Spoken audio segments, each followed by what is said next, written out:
বাবার স্কুলের সামনে এরকম গাছের মেলা বসে।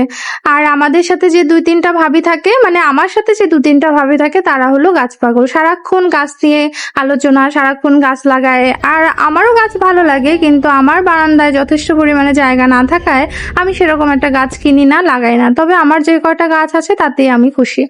এখানে বাবার স্কুল ছুটি হয়ে গেছে আজকে, আর সেরকম ব্লগ করতে পারিনি সকাল থেকে। এখন বাবাইকে নিয়ে যাচ্ছে ভিটামিন এ ক্যাপসুল খাওয়াতে। ভেবেছিলাম মানে স্কুলে যাওয়ার আগে খাওয়াবো, কিন্তু সময় পাইনি, তাই এখন নিয়ে যাচ্ছি। এখানে গিয়ে দেখি সেরকম কোনো ভিড়ই নেই। মোটামুটি একদম গেলাম আর সাথে সাথে বাবাইকে খাওয়ানো হয়ে গেল, তারপরে একটু এখানে ঘুরতে এলাম। সবাই কেমন আছেন? সবার ভালো থাকার প্রত্যাশা। আমি যা নতুন আরেকটি ব্লগ নিয়ে হাজির হলাম আপনাদের মাঝে। আজকে ব্লগটা শুরু করলাম একটু অন্যরকম ভাবে। আমি এই যে বাবাইকে ভিটামিন এ ক্যাপসুল খাওয়াতে আসছিলাম এখানে। তারপরে এখানে একটা নদীর পাড় আছে অনেক সুন্দর, তা আমরা এখানে আসছি একটু ঘোরাফেরা করতে, তাই না বাবা? খাইছো তুমি ভিটামিন এ ক্যাপসুল? কি লাগছে মুখে? এই নদীর পাড়টা অনেক সুন্দর, আমরা মাঝে মাঝে আসি এখানে ঘুরতে বিকেল বেলা। আর এখন তো অনেক রোদ, এখন ওইদিকে যাওয়া যাবে না। এটা একটা ফেরি মানে লঞ্চ ঘাটের মতো, আগে লঞ্চ ঘাট ছিল না, নতুনে করছে। সুন্দর অনেক জায়গাটা, তাই ভাবলাম একটু বসে তারপরে যাই। সকাল থেকে রান্না বান্না তো কিছু করি নাই, তাই ওর বাবা আজকে দুপুরে খেতে আসবে না, রান্নার চাপ নেই। বাসায় গিয়ে শুধু ভাত আর মাছ ভাজি দিয়ে আমি ভাত খাবো, তাই না বাবা? ঠিক আছে, তো আমাদের সঙ্গে থাকো, দেখতে থাকো। এই জায়গাটা আমার খুব ভালো লাগে, মানে ঢাকা শহরের মতো জায়গায় এরকম একটা নদীর পাড়, এই জায়গাটা বেশ সুন্দর। আমরা বিকেল বেলা আসি মাঝে মাঝে।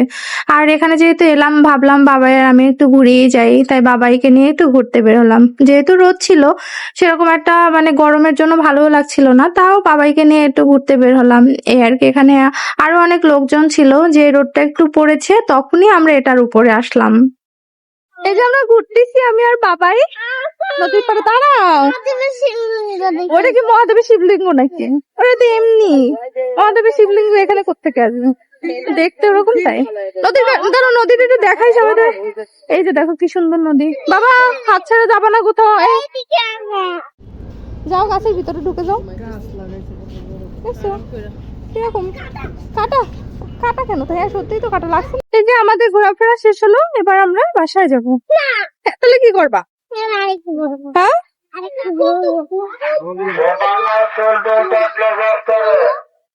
ঘুরে আস্তে আস্তে হাত ধরো, হাত ধরো, হাত ধরো, তারপর ওঠো।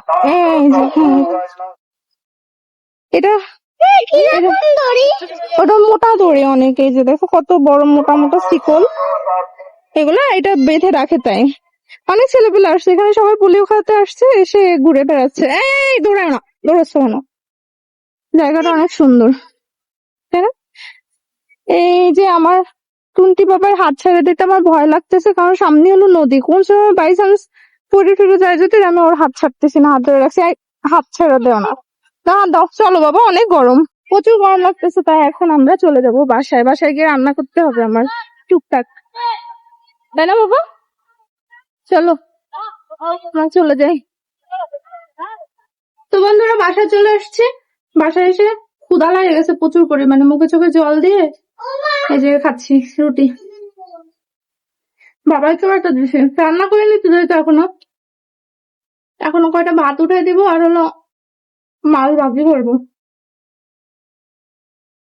তাতে আমাদের দুপুরে খাওয়া হয়ে যাবে। প্রচুর ক্ষুধা লাগছে।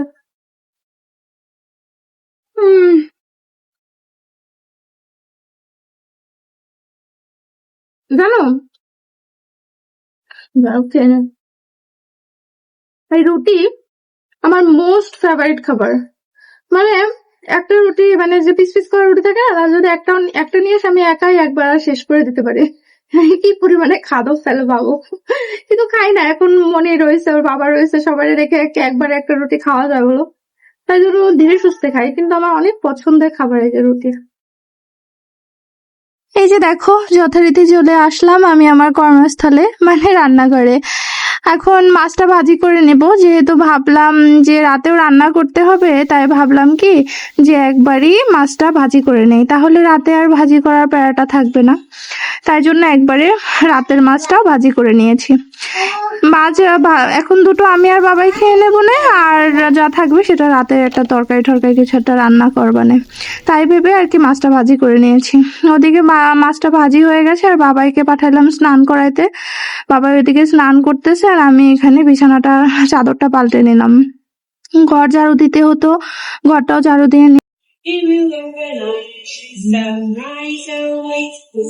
বাবা আসো, ঘরটা ঝাড়ু দিয়ে নিছে, আমার ছেলে আবার সেই যা তাই করছে। তো বন্ধুরা আমাদের দুপুরে খাওয়া দাওয়া হয়ে গেল, বাবাইকে খাইয়ে দিলাম আর আমিও খেয়ে নিলাম। ওর বাবা তো আজকে আসেনি, কারণ আজকে আমি রান্না বান্না কিছুই করিনি। বাবাইকে ওই যে ফেনা ভাত ছিল ওইটাই সকালে খায়নি, অল্প একটু খাইছিল, আরো ছিল মেলাখানি।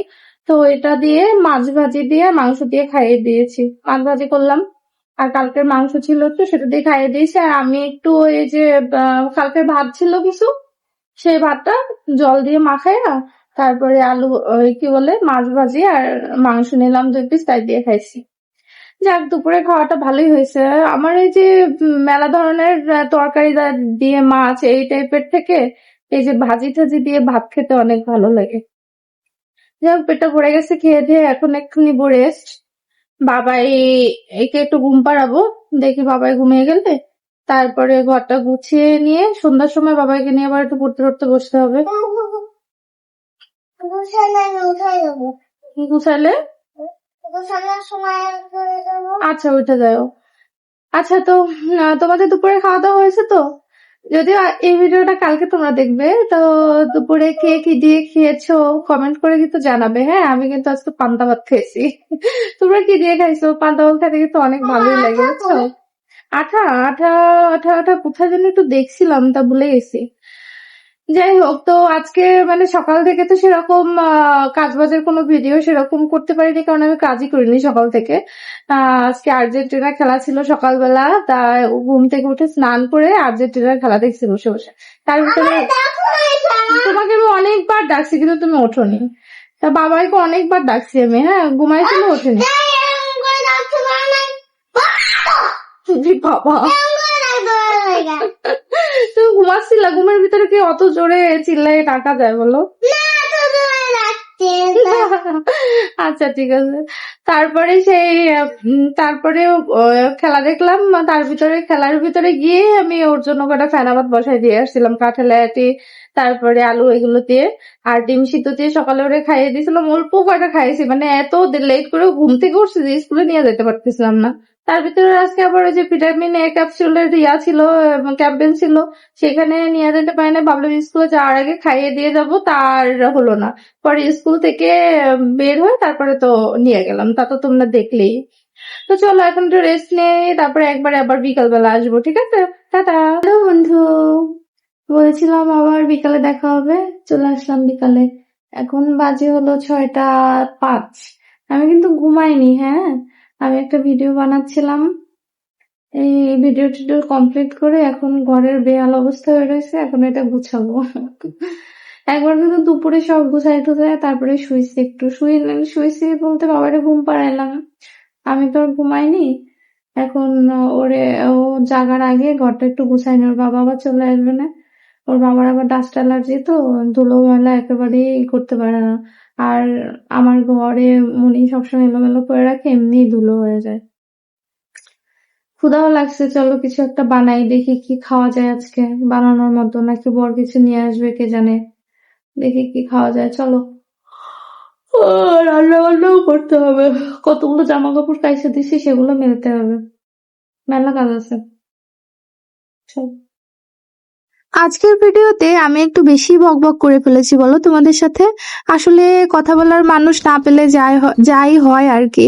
তোমাদের সাথে কথা বলতে কিন্তু আমার ভালোই লাগে। এখানে তোমার সাথে কথা বলতে বলতে দেখো আমি কত কাজ করে নিলাম। সন্ধ্যা প্রায় হয়ে গেছে, এখনো মানে আজান দেয়নি, হয়ে যাবে সন্ধ্যা এখনই। তা আমি জামা কাপড় গুলো সব মেলে দিলাম আর এখন এই শুকনো যে জামা কাপড় গুলো এগুলো ভাঁজ করে নিচ্ছি। এগুলো ভাঁজ করে রেখে দিলে আপাতত ঘরের কাজ মোটামুটি আমার কমপ্লিট হয়ে যাবে। তারপরে আমি যাব সোজা রান্নাঘরে। বাবার জামা কাপড় তো শুকাই গেছে, এটা আসলে বাবার আসলে দিয়ে দিয়েছিলাম, এটাও শুকাই গেছে। কি পরিমাণে গরম পড়তেছে ভাবো, তাহলে আমি একটা সময় লাগিয়ে দিছি এগুলো সব। আসবে গেছে মানে একটার পরে মানে বাবারটা গাইছে গেছে এখন কয়টা বলবে আপনি এত আর আমার এখানে তো রোদ পড়ে না সেই রকম একটা কিন্তু যে পরিমাণে বাতাস আর তাপ আসে সেই বাতাস আর তাপেই সব শুকায় যায় আর আজকে প্রচুর গরম পড়ছিল সকাল মানে দুপুরে যখন শুয়েছি বাবাইকে নিয়ে বেশ ভালোই গরম পড়ছিল বালিশের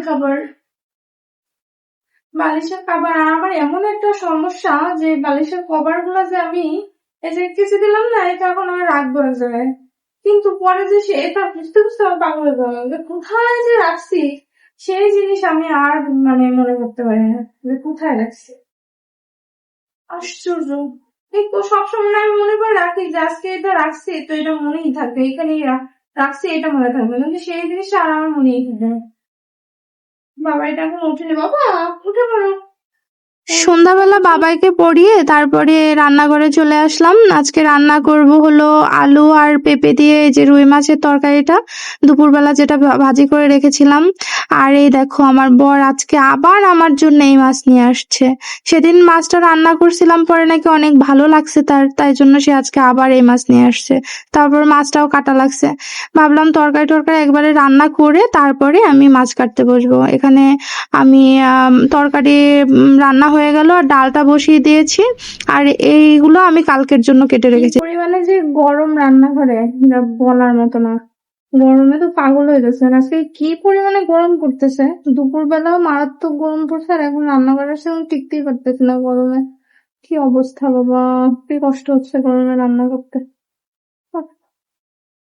আমার এদিকে তরকারি হয়ে গেছে প্রায় আর ডাল সোমবার দিব এখন ডালটা এখন সোমবার দিয়ে দিব তাইলে আমার এখানকার কাজ শেষ হবে তারপরে আমি গিয়েছিলাম মাছ কাটতে মাছ কাটার ভিডিওটা করিনি কারণ ওটা মানে হাতে ময়লা ছিল মোবাইলে আবার ময়লা লেগে যাবে তাই আর কি ভিডিও করিনি মাছ টাছ কাটা শেষ হয়ে গেলে দেখো তোমাদের তরকারি দেখাচ্ছি এই যে আমার মাছের তরকারি আজকে যে কি টেস্টি হয়েছিল মাছের তরকারিটা অনেক মজা হয়েছিল আর ডালও হয়ে গেছে সকালে আমার শুধু কখন একটা ভাজি আর একটা মাছের তরকারি রান্না করলেই হয়ে যাবে বাবার ভাত নিয়ে যাচ্ছি তো বন্ধুরা এখন ঘড়িতে বাজে 10:30 আমি বাবার জন্য ভাত নিয়ে আসছি বাবাকে এখন ভাত খাইয়ে দেবো আমার রান্নাঘরের সব কাজ শেষ হয়ে গেছে একদম সব মাছ কাটছি মাছ নিয়ে আসছে আজকে আবার সেদিন ওই মাছ নিয়ে আসলো না ওই মাছটা আবার নাকি ভালো লাগছে অনেক তাই জন্য আজকে আবার সেই মাছ নিয়ে আসছে বলতেছে কি 1 কেজি নিয়ে আসবো ওই ছোট ছোট মাছ ওগুলো 1 কেজি নিয়ে আসলে আমি কাটতে পারি তা